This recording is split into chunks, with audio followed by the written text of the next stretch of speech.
नमस्कार। आज हम नर जनन तंत्र का हार्मोन के द्वारा किस प्रकार से नियंत्रण होता है इस संबंध में चर्चा करेंगे। ये जो नर जनक है, वृषण है, इनके संबंध में पहले चर्चा करते हैं।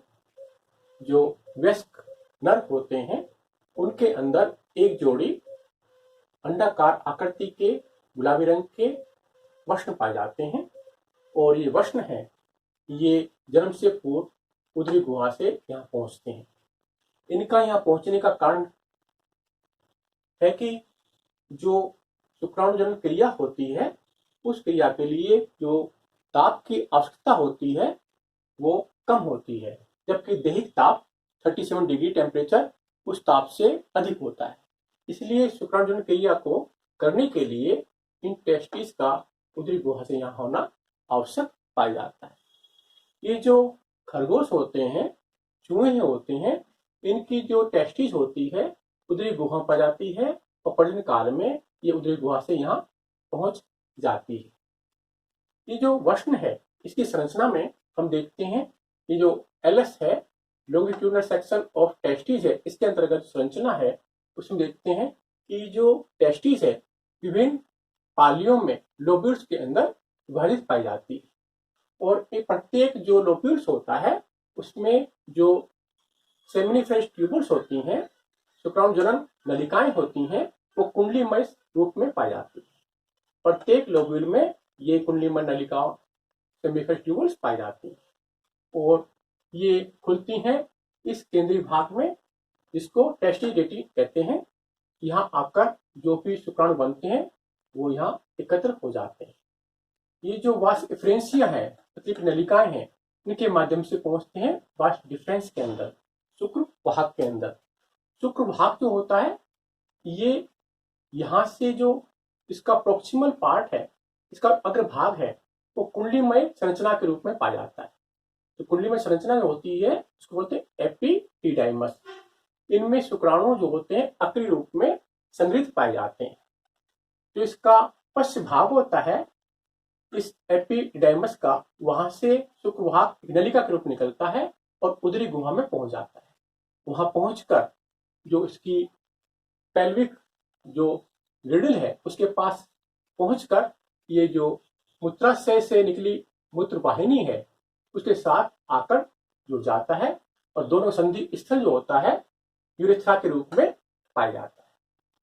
यहाँ जो ये वास डिफरेंस है, शुक्र वाहक है, इसके अंतिम छोर पर ये प्रोस्टेट ग्रंथियां पाई जाती हैं जो यूरेथ्रा में खुलती हैं और ये यूरेथ्रा जो होता है इससे थोड़ा आगे ऊपर ग्रंथियां पाई जाती हैं जो क्षारीय माध्यम के जिनका स्राव होता है तो क्षारीय माध्यम का होता है और ये जो अम्लता होती है इस नलिका की उसको उदासीन करती है और ये जो मूत्र जनन नलिका नाल है ये स्थिति के माध्यम से बाहर खुलती है जिसको हम लिंग या पेनिस बोलते हैं।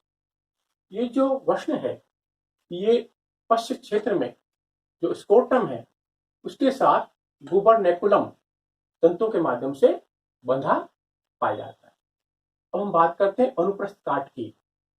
जो वृषण है उसके अनुप्रस्थ काट में तो हमको विभिन्न संरचनाएं दिखाई देती हैं, उनको हम देखते हैं।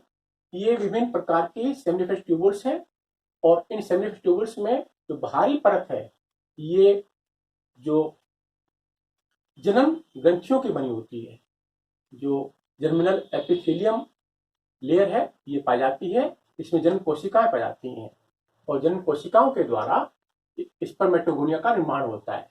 स्पर्मेटोगोनिया परिवर्तित होकर स्पर्मेटिड का निर्माण करती हैं और स्पर्मेटिड का रूपांतरण शुक्राणु में या स्पर्म में किया जाता है जो कि केंद्र में आकर संग्रहित हो जाते हैं। इनके मध्य में एक तर्कुनुमा कोशिकाएं पाई जाती हैं जिनको सर्टोली कोशिकाएं कहते हैं।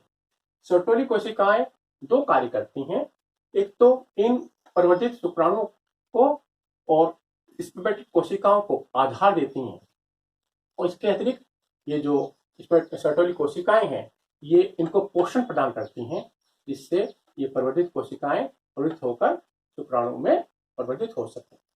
ये जो विभिन्न शुक्राणुजनन नलिकाएं होती हैं, इनके मध्य में विभिन्न गुच्छिकाएं पाई जाती हैं, कोशिकाओं की, जिनको लीडिंग कोशिकाएं कहते हैं, जिनके द्वारा टेस्टोस्टेरोन हार्मोन का स्राव किया जाता है।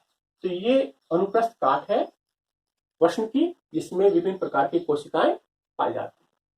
अब हम बात करते हैं किस प्रकार से हार्मोनों के द्वारा इस नर जनन तंत्र का नियंत्रण किया जाता है। जो प्यूबर्टी अवस्था होती है, वह संधि जो प्रावस्था होती है, उसके अंतर्गत जो मस्तिष्क में हाइपोथैलेमस भाग है, ये विभिन्न प्रकार के मोचक कारकों का मोचन करना प्रारंभ कर देता है। ये हाइपोथैलेमस क्या होता है? ये मास्टर ऑफ मास्टर ग्लैंड कहलाता है। यानी कि जो पीयूष ग्रंथि है, इसको हम मास्टर ग्रंथि कहते हैं, क्योंकि इसके द्वारा विभिन्न ग्रंथियां होती हैं, अंतःस्रावी ग्रंथियां होती हैं, उनका संचालन किया जाता है और इसका संचालन हाइपोथैलेमस के माध्यम से किया जाता है। इस प्रकार से hypothalamus master of master gland कहलाता है। तो ये हाइपोथैलेमस के जो तंत्रिका स्रावी कोशिकाएं होती हैं, वो इन मोचक कारकों का संश्लेषण करती हैं और मोचन करती हैं, और ये मोचक कारक जो होते हैं रक्त के माध्यम से पहुंचते हैं। एडिनो हाइपोफाइसिस जो क्षेत्र है पीयूष ग्रंथि का, वहां पहुंचते हैं और वहां इन सक्रियकरण करते हैं इस ग्रंथि का। तो इस केस में जो नर जनतंत्र होता है, इस केस में गोनेडोट्रोपिन मोचक कारक मुक्त होता है हाइपोथैलेमस से और एडिनो हाइपोफाइसिस क्षेत्र में पहुंचता है और इसको प्रेरित करता है FSH और LH हार्मोनों के स्राव के लिए। FSH फोलिकल स्टिमुलेटिंग हार्मोन कहलाता है, जबकि ये ल्यूटिनाइजिंग हार्मोन के रूप में जाना जाता है। तो FSH जो हार्मोन है, ये रक्त के माध्यम से पहुंचता है टेस्टिस के अंदर, वृषण में, और वहां जो उपस्थित ये जो सेल्यूलर ट्यूब्यूल्स हैं, इनको प्रेरित करता है स्पर्मेटिड फॉर्मेशन के लिए। जो स्पर्मेटोगोनिया होते हैं, उनका जो परिवर्तन है स्पर्मेटिड में होना शुरू हो जाता है। ये जो सर्टोली कोशिकाएं हैं, उसको प्रेरित करता है ये एक पदार्थ को स्रावित करने के लिए एंड्रोजन बाइंडिंग प्रोटीन। ये एंड्रोजन बाइंडिंग प्रोटीन जो होता है, ये जो टेस्टोस्टेरोन हार्मोन यहाँ उपस्थित है, उसको बंधित करके यहाँ पहुंचाता है।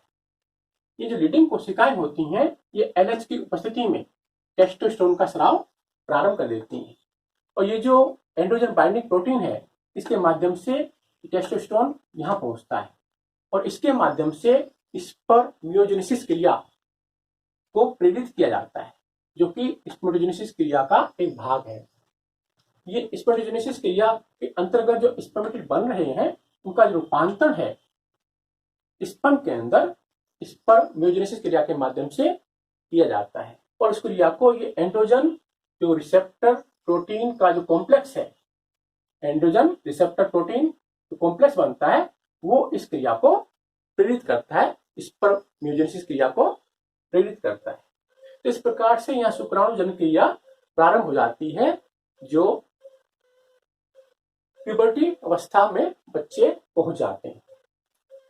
अब ये जो स्पर्म की जो मात्रा है, स्पर्म का जो काउंट है, यदि ये कुछ अधिक हो जाता है सामान्य से, तब ये जो अधिक मात्रा है शुक्राणुओं की, ये प्रेरित करती है सर्टोली कोशिकाओं को इनहिबिन नामक पदार्थ को स्रावण करने के लिए। इनहिबिन जो पदार्थ होता है, ये जो हाइपोथैलेमस भाग है, इसकी कोशिकाओं को इस कारक को मोचन करने से रोकता है, उसको सदमन करता है, और इनहिबिन यहां भी पहुंचता है एडिनो हाइपोफाइसिस क्षेत्र में, और इस स्राव को FSH स्राव को भी रोक देता है, जिससे कि जो शुक्राणु की मात्रा देह में बढ़ती जा रही थी, वो नियंत्रित हो जाती है, रुक जाती है। इस शुक्राणु जनन क्रिया जो होती है, यदि कम हो गई है, सामान्य से कम हो गई है, तब ये जो कम सांद्रता है शुक्राणु की, ये सक्रियकरण करती है किसकी?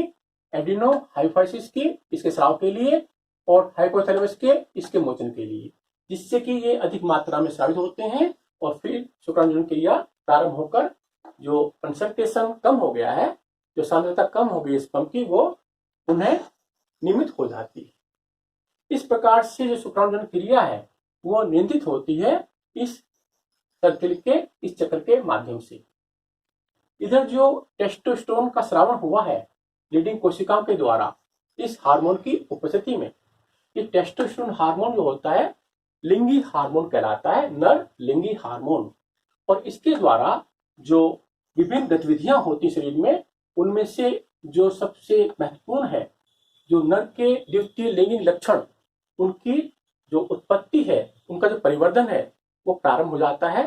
नर जो है में पुरुष के लक्षण वहां उत्पन्न हो जाते हैं और उसके अंदर सेक्सुअल अर्ज, जो मैथुन इच्छा, वो भी जागृत हो जाती है। जो विपरीत लिंग है उसके प्रति आकर्षण उत्पन्न हो जाता है। ये टेस्टोस्टेरोन जो हार्मोन है, इसके का ये इसकी सांद्रता यदि अधिक हो जाए, आवश्यकता से अधिक हो जाए, तब ये जो अधिक सांद्रता है टेस्टोस्टेरोन की सद्वन करेगी इसका, इस मोचन का और इस जो LH के स्रावण को, दोनों क्रियाओं को इसकी जो अधिकता है वो सम्मिलित करती है। मान लीजिए टेस्टोस्टेरोन का स्राव कम हो गया है, सामान्य से कम हो गया है, तब इसकी जो कम मात्रा है वो सक्रिय करेगी हाइपोथैलेमस को इसके मोचन के लिए और एड्रिनो हाइपोफिसिस को LH स्राव के लिए। इस प्रकार से टेस्टोस्टेरोन की जो सांद्रता है रक्त में वो नियंत्रित की जाती है नेगेटिव फीडबैक मैकेनिज्म के माध्यम से। धन्यवाद।